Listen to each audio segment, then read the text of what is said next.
Thank you very much, Mr. President. It's a big happiness for me and I'm very proud. Okay, I will start from my questions. Situation in Syria become more dangerous and more unpredictable. Why? Because this conflict draw inside more participants and more players. For example, who we have now in Syria on the war? Iran, Lebanon, Hezbollah, Russia, Turkey, USA with huge coalition, China showing interest. Do you have any concerns that this conflict result in Third World War? Or maybe it's already beginning of Third World War? If we want to talk about the problem, we have to talk about the crux of the problem, the source of the problem, is the terrorism. And no matter who's interfering in Syria now, the most important thing, who's supporting the terrorists on a daily basis, every hour, every day. That's the main problem. If we solve that problem, all these complicated images that you described is not a matter. It's not a big problem. We can solve the problem. So it's not about how many countries interfering now. It's about how many countries supporting the terrorists, because the Russian, Iran, and Hezbollah are our allies, and they came here legally. They support us against the terrorists, while the other countries that you described, who are interfering, they are supporting the terrorists. So it's not about the number, it's about the main issue, the terrorism. Second is about the word War III. This term have been used recently a lot, especially after the recent escalation regarding the situation in Syria. I would say what we have now, what we've been seeing recently during the last few weeks and maybe few months, is something like a more than Cold War, less than war, a full-blown war. I don't know what to call it, but it's not something that has existed recently, because I don't think that the West, and especially the United States, has stopped their Cold War even after the collapse of the Soviet Union. Yes, so it's going on. You have many stages in that regard, and Syria, one of these important stages. You see more escalation than before, but the whole issue is about keeping the hegemony of the American around the world, not allowing anyone to be partner on the political or international arena, whether Russia or even their allies in the West. So this is the essence of this war that you describe as Third World War that exists. It is a world war, but it's not military war. Part of it is military, part of it is terrorism and security, and other part is political. So you're correct, but in different way, not only about Syria. Syria part of this war. But you told Syria became stage of this war. Yeah. Why Syria? Okay, you are a big country, but you have oil, but not like Saudi Arabia. Why exactly Syria? It has many aspects. The first one, if you want to talk about the regional conflict, Syria has good relation with Iran. And Saudi Arabia wanted to, let's say, to destroy Iran completely. Maybe in the political sense and maybe in the material sense or factual sense, for different reasons. So they wanted Syria to go against Iran.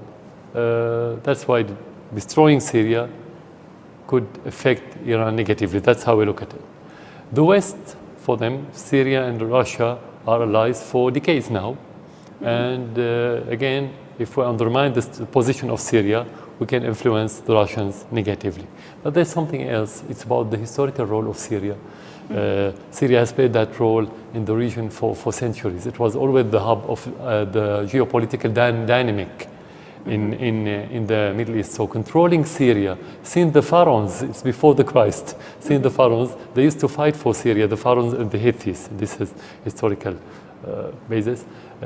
So it has a role, geopolitics, the position on the Mediterranean, the society, because Syria is the fault line between the different cultures in this region. Whatever happens in Syria will influence the region negatively and positively. So controlling Syria is very important. Although Syria is small, it's very important to control the rest of the region. Second, Syria is an independent country. And the West doesn't accept any independent country, whether Syria is a small country or Russia is a great power. What's their problem with Russia? Because you say yes and no. You have to keep saying yes. So that's the problem with the West. So that's why Syria. Some Western media affirm that the war in Syria now became straight conflict between Russia and USA. You agree with this? Yeah, for a simple reason. When I said at the very beginning that the issue about the terrorism, Russia wanted to fight terrorism for different reasons, not only for Syria, not only for Russia, for the rest of the region, for Europe, for the rest of the world. They understand what the meaning of terrorism prevailing in certain areas, while the United States have always, since Afghanistan in the early 80s, till this day, they think terrorism is a card you can play. You can put it on the table. You can put it in your pocket and put it on the table anytime. So you're talking about two different entities, two different ideologies, two different behavior, two different approach. That's natural to have this conflict. Even if there's dialogue, they're not on the same page. Now we have new player in this region. Okay, it was Turkish intervention, and nobody speak about this now. Like nothing happened.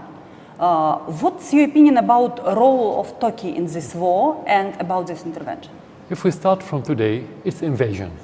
Invasion. This incursion is invasion, whether a small part or large part of the Syrian territory is invasion against international law, against the moral, against the sovereignty of Syria. But what do the Turks want from this invasion, regardless of the mask that they wear to cover their real intentions?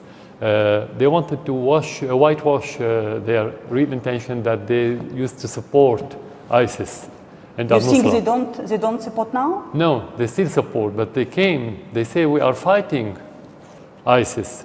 We're going to It's ridiculous. Sorry? When they tell, it's ridiculous. When they tell we are fighting with ISIS, they made ISIS. Exactly, they made ISIS, they supported ISIS, they give them all the logistical support and they allow them to sell our oil through their border, through their territory, with the participations of Erdogan's son and his coterie.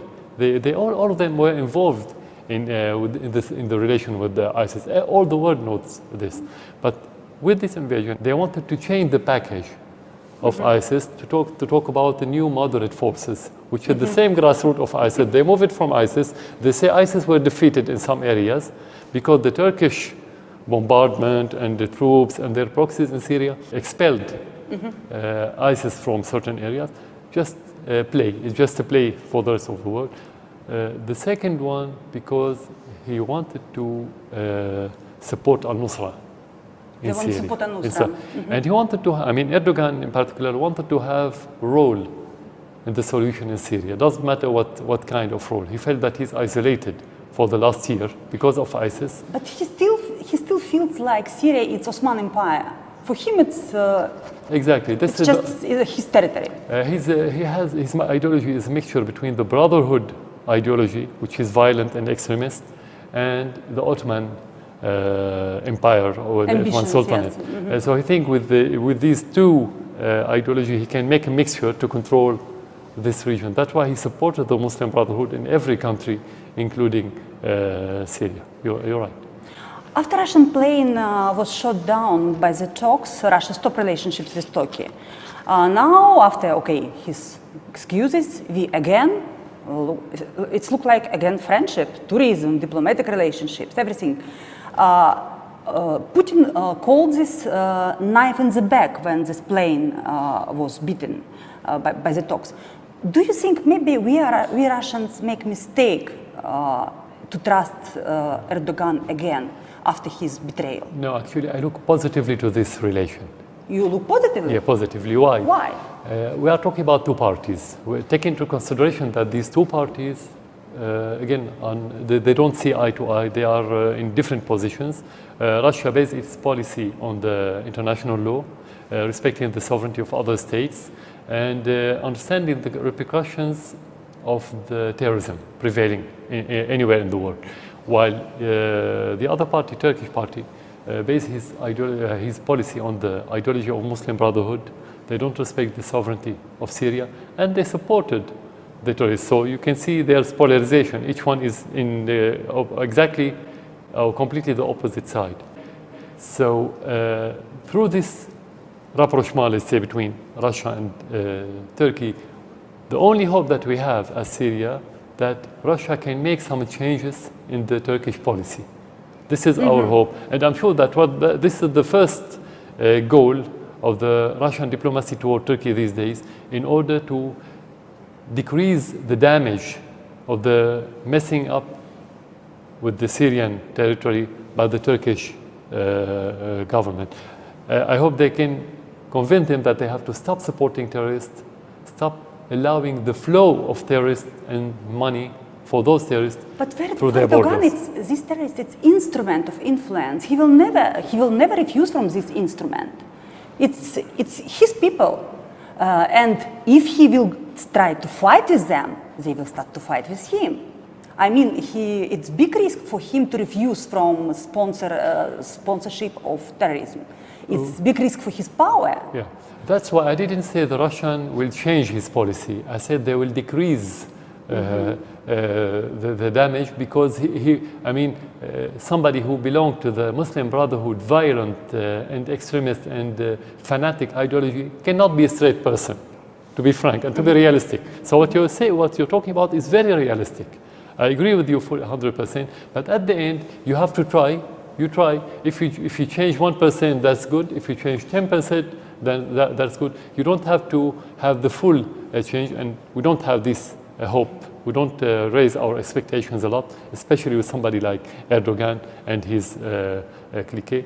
But any change in this moment, that will be good. And that this hope that we have, I think the same that the Russian officials have this time through this relation. And I think this is the wisdom of the movement of the Russian government toward the Turkish government, not because they trust this government, but they need good relation with the people, and that's completely correct. For me, it's a very strange thing. Daesh, ISIS, with their ideology, never threat Israel, and Israel never threat Daesh, ISIS. It's like some kind of agreement about maybe not on friendship, but neutrality. Why you think it's like this, and what's the role of Israel in this war? Not only ISIS, not only of course or Daesh, not only al-Nusra, anyone, any terrorist who hold a machine gun and started killing and destroying in Syria was supported by Israel, either indirectly through the logistical support on the frontier, or sometimes by direct intervention by Israel against Syria in different areas in Syria. Why? Because Israel, our enemy, because they occupy our lands, and they look at Syria as enemy, of course. And for them, they think if they undermine the position of Syria and make it weaker as a whole, as society, as the army, as a state, that will prevent Israel from moving toward the peace. And the price of the peace is to get back the Golan Heights to Syria. So for them, Syria will be busy with another issue now. It won't be busy to talk about the Golan or the peace process, or even to do anything to get back its land. That's why Israel is supporting every terrorist, and there's no contradiction between Israel and any organization like al-Nusra or ISIS or any Al-Qaeda link organization. Your army lost a lot of blood, it's obviously.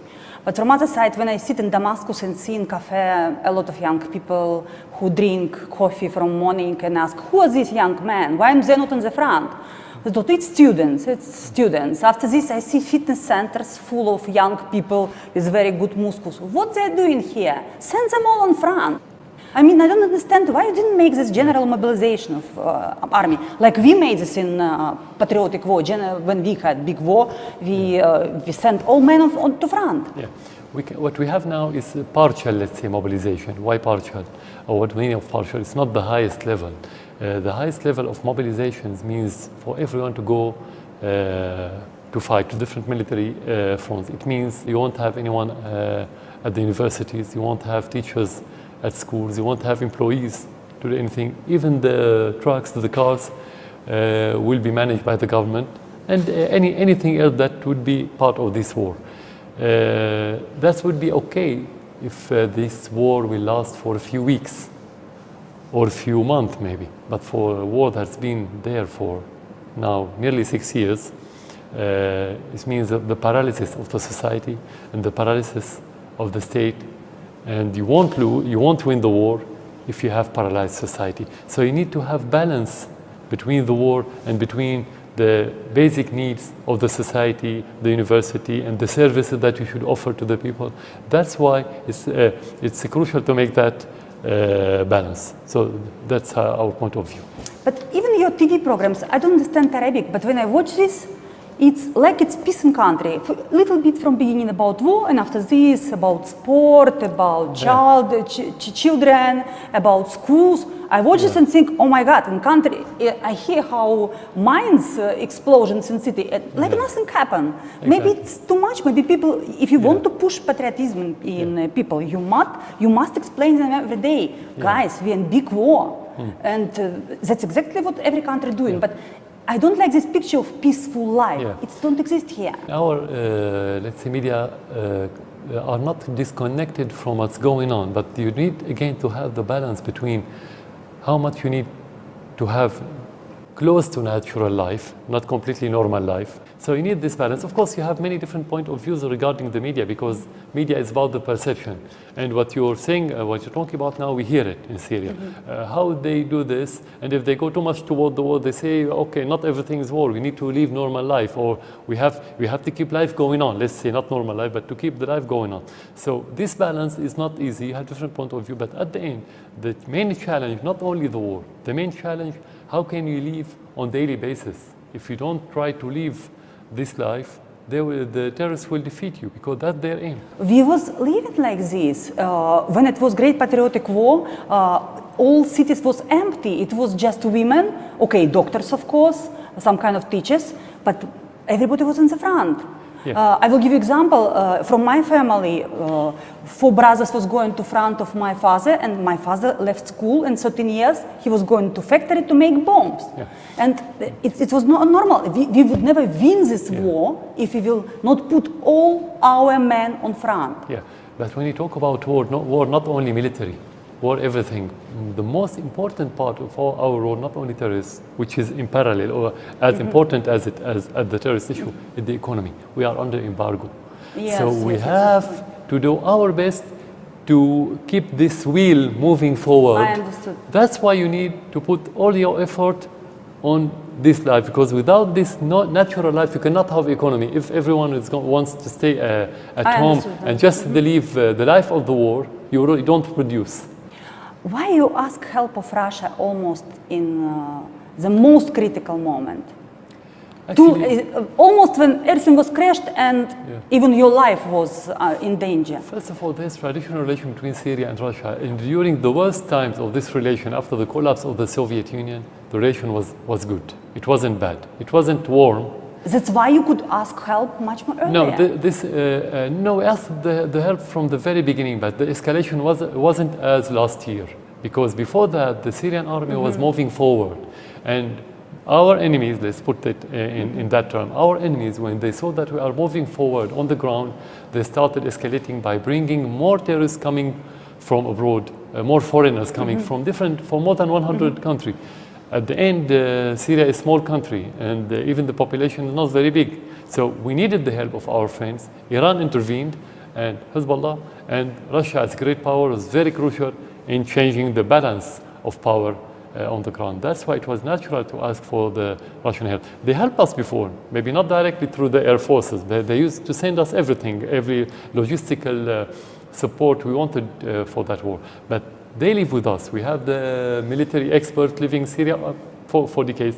They saw on the ground that during that time, in 2014, the balance started changing in favor of the terrorists, with the support of the West and other countries like Saudi Arabia and Turkey and Qatar. And the Russians wanted to, they were ready to intervene directly. That's why we invited them. And because we trust them, of course. We trust their politics based on morals, before interest. We trust them because we know that they wanted to support us, because they wanted to get rid of the terrorists, not because they want to ask us anything in return. And they never did. Till this moment, they never asked us for anything in return. All these factors encouraged me and the Syrian government and the institutions to ask for the Russian help. Before this so-called revolution, I'm sure you got offers from your present enemies some kind of offers, some kind of deals. What they wanted from you? I heard, for example, Qatar wanted to make tubes through Syria. Is it true or not? You got some kind of offers before? The offers started after the crisis. Because Okay. they wanted to kill the crisis. If you do this, we're going to help you. But what they wanted from you? But before the crisis, it wasn't offer. It wasn't. They wanted to use Syria indirectly, not offer. They wanted to convince us to do something. The main issue was that time around the world was the nuclear file of Iran. It was the main issue around the world, and Syria has to convince Iran to go against its interests that time. France tried, Saudi Arabia wanted us at that time to be away from Iran with no reason, just because they hate Iran. But what about this tube? It's really they wanted to make gas tube through Syria? They didn't talk about it, but because Syria was supposed to be a hub in that regard of power in general, a tube coming from the east, Iran, Iraq, Syria, Mediterranean, and another one from the Gulf toward Europe. I don't think the West will accept Syria, Syria that's not puppet to the West, is not allowed to have this privilege or leverage. It's not allowed. So we think this is one of the factors, but they didn't talk about it directly. After the war, the offer was directly from the Saudi that if you... Directly from whom? From the Saudi. From Saudi.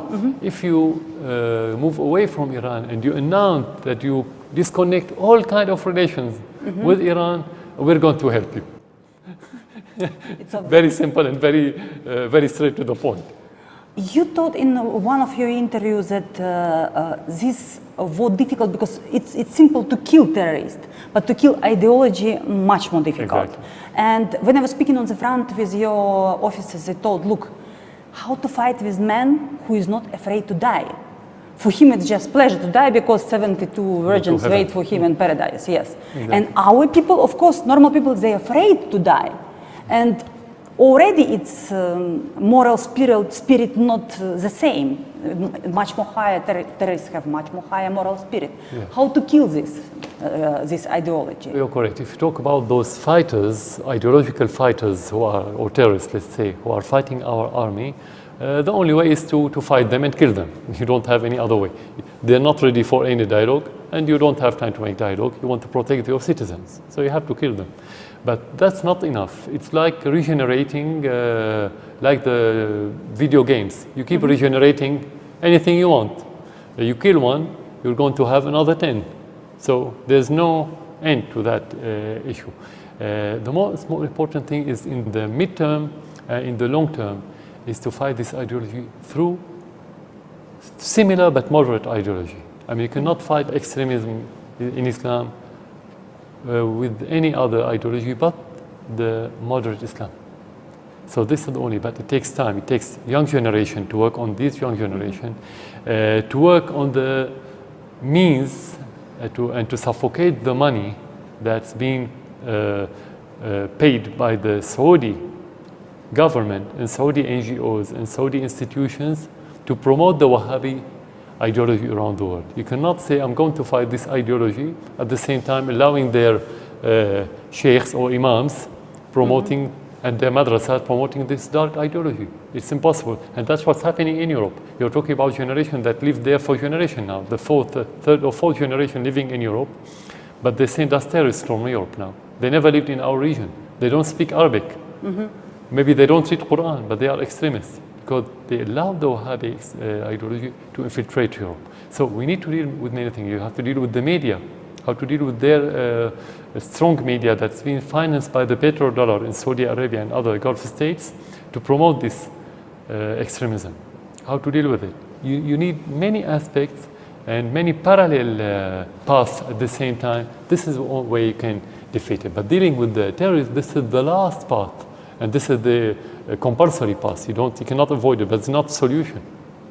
Yes, but I always felt something mystic in this fighting for Damascus, and I understood after why so many mercenaries come here. One professor of theology, Islamic theology, explained me that they really believe in the city Dabiq. It will be apocalypse, and it's main battle between evil and good. And that's why then they're now already, because I was in Bosnia, for example, many mercenaries going through Bosnia, and they all tell we are going to Dabik. For them, it's mystic meaning. Exactly. How to kill this, I can't imagine. Exactly. Because it's big propaganda of this, go to Dabik, go to Syria, because Exactly. Syria is main place for apocalypse. A holy place now for the fighting. Yes, I mean, it's like holy place. if you want to go to paradise, you have to go through Syria. Maybe if you die somewhere else, you won't go to paradise. This is part of the ideology. That's why they Are sure if they will die in Syria, they will go straight to paradise? That's how they think. And some of them, they think if they kill more innocent, they may have iftar in Ramadan with the Prophet, for example. That's how they believe. They wash their brains completely. So you cannot blame them. They are ignorant. Most of them are teenagers.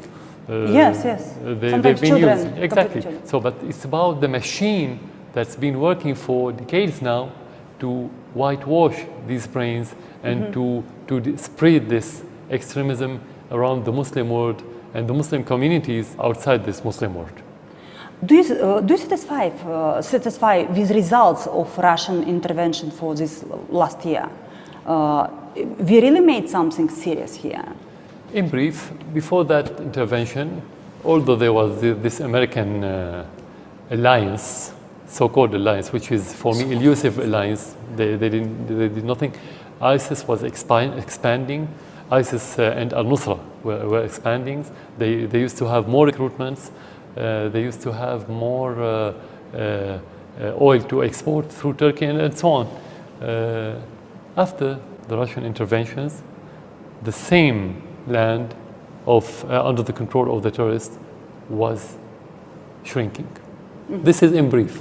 So the reality is telling. Any other effect, I mean, is trivial. This is the main effect. They change the balance on the ground, not in favor of the terrorists. About Kurdish question, I was in Kamishli, and they want federation. They want to make federation. They thought our ideal model of state, it's like in Russia. Russia have many nationalities and they make Russian federation. Why Syria cannot be federation? Okay. And honestly, nobody from Syrian Kurdish was speaking with me about separation or to make independent state. No, they tell we want to be in Syria, but we want autonomy. You agree with this or not? Because they're really good fighters against ISIS. Let me clarify the different aspect of this issue. First of all, we cannot talk about community, a full community in Syria, that it wants something, like talking about the Kurds or the Turks or the Arabs or the Chechen or the Armenians or any other community we have. So we can talk about part of the Kurds that they need this. Only part of them. The majority of them, no, they don't ask for it. They never. I don't speak about Kurdish in Damascus. Of course, they live. I mean, even in the north, part of them talk about this. This is first. Second, when you talk about federalism or any other similar system, it should be part of the constitution. And the constitution is not owned by the government. The constitution reflects the will of the Syrian people. So if they need to have certain political system in Syria, they need to promote it among the Syrians. They cannot discuss it with me, even if I say, yes, that's a good idea, I don't mind as president or as official or as government. It must be referendum, you mean? I cannot give it to them. It's not, I don't own it. I don't own the political system in Syria. Everything should be... like referendum. Exactly, to have referendum by the Syrian people to say yes or no. Second, some people, they talk about the Kurdish federalism in the north, regardless of what I talk about most of the Kurdish, that they don't ask for this. Even if you want it, the majority in that area are Arabs. So how can you have Kurdish federalism while you have majority of Arabs? But you have contacts with them. Yeah, of course. We have dealing, we have negotiation, we always... You have negotiations. Of course, always. I mean, and we supported them during the war against ISIS. We sent them armaments, and your army knows all these details. Yeah. But honestly, when I was traveling by your country, I don't see any kind of opposition without guns. I mean, with whom you can speak? Yeah. You have real partners for negotiations, or it's mission impossible? This is very important question, but you have to define the word opposition. Now, most of the world use the word opposition about people who carry guns and kill people. They don't call them opposition. Opposition is a political term. It cannot be military term. Yes, Exactly. that's the problem, but everybody have guns. Exactly. Everybody. This so to speak. Now, if you want to talk about political opposition, of course we have. You have figures. I don't have names now, but you have figures. You can search for names. You have political currents or political movements. Which kind? What's the names? You have new parties. We can get to the name. You have so many. I mean, not all of them are. They don't have seats in the parliaments, for example. But during the crisis, and even before the crisis, you have so many. We can bring you list of all these. We have them. You have new parties who announce themselves as oppositions recently. Again, we can give you a list of all these. If I don't want to mention which name, I can give you the list. But we have them now. But the question here, if you want to make negotiation, that's the crucial point of your question, is not about who I'm going to make negotiations with. The question is about who's influential on the situation, who can change the situation. Now, if I'm going to sit with all these oppositions, whether inside Syria or outside Syria, whether they are real patriotic oppositions or opposition related to other countries, not to the Syrian people. Let's presume that we are sitting with them and we agreed upon anything. We said this is good for the future of Syria. The question, who's going to influence the terrorists on the ground? We all know that the majority of those terrorists belonging to Al-Qaeda affiliated groups. ISIS, Nusra, Ahrar Sham, other organizations. They don't belong to any political movement. They don't care about any ideology but their own ideology, the Wahhabi ideology. So even if we negotiate with the political opposition, we cannot change the situation.